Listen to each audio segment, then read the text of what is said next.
Salamat sa Diyos. Ako medyo napagaw-pagaw ko kay agian o gawan o niya kuhan. Nagsunod akong kuhan gabahapon. Misa. Pero okay ingon man ang Ginoo nga ayaw kabalakaan na. Isandig na sa Ginoo. Manay punto karon sa Ebanghelyo. Ang mga butang nga dili nato kayang buhaton isalig sa Ginoo. So kung sa'yo maabot sa atong mga hago, pagudlay, pasalamatin na lang ang Ginoo. Ang uban nga kuwang, ang Ginoo na ay maghatag. Magatiman magani ang Ginoo sa mga langgam, sa mga balili, sa mga tanong. Kamu pagkaha, matad pa sa Ginoo. No? Sa atong Ginoong Isus din sa Ebanghelyo. So, usap po na siya ka kanang pagtulunan nga alang gayud sa magtotoo porsoso sa Ginoo. Pero na may mga magtotoo nga usay maluya, dali ra maluya.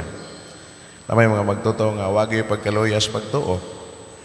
So, muni nga mga pagtulunan ang ipaabot sa atong Ginoo ngadto sa tanang mga magtotoo nga dili gyud sila maluya. Dili sila maluya bisan sa kadaghan sa mga pagsulay no, sa atong kinabuhi. Isalig ang uban sa Ginoo. Ang di makaya sa atong tawhanon nga katakos o kaamtik isalig niya.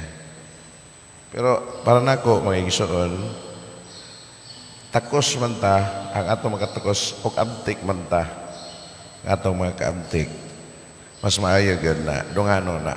Dili lang ta mosalig sa Ginoo kung katong mga butang dili nato maabot. Kundi bisan ang atong gituohan nga kaya natong buhaton, atong ginangampuan ngadto sa Ginoo aron nga mulampos gayud ang iyang mga katuyuan dinhi kanato. Sumana siya.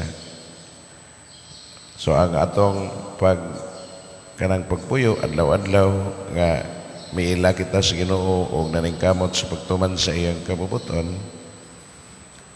kinahanglan nato gid siya ilahutay o iampo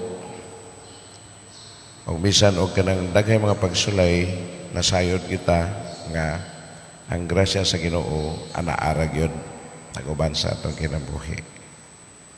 So isalig kaniya ang tanan mo na'y pagdapit ni Kristo kanato. Kaya ang Ginoo nag-atiman sa tanan ang kalikupan, ang kalanggaman o ang katanuman.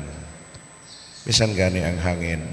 Nagtuog yun ko kining concept of kanang pollution nga every part of nature has its own way of kanang purifying itself. Ang tubig nagi na siya paagi nga mag-purify siya, mag-filter siya. Bisan ang hangin, nasad siya iyaha pag-filter. Pero tungod nga, kining kalikupan, kining kinaiyahan, o kining kabuhatan sa Ginoo, doon ay grasya niya, doon na gid siya katingalahan paagi sa sustener sa iyang kaugalingon. Kung hangtod nga dili pagkatapusan ining tanan, mo-sustainer gyud siya. So sa ako ng personal, ang tubig din sa club sila, oy, ang gwapo ang tubig nato din sa simbahan. Di ba kay dool kay sa settlements, yan ay mga CR diha. Bitaw, usap na siya, pero naigikuan nga may contamination, no? May contamination. Pero ano na ko kung sobra nag 50 anyos tabang lang gihapon ng tubig magkakuan kita nga nagi way of the nature has its own way of filtering itself.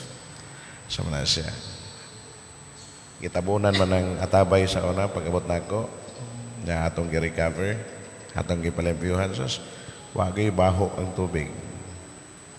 It makes me confident nga ato ning gamiton. Kay besides atong magamit kanang heritage na pud ni siya sa mga tao din ang dito sa may gasoline station murag ilang gitabunan o asa na to nga kuhan atabay so something yan na so ang atong pagsalig sa Ginoo kanunay gayud unta nilita mo duda no, sa iyang providensya. Amen. Paling tindog.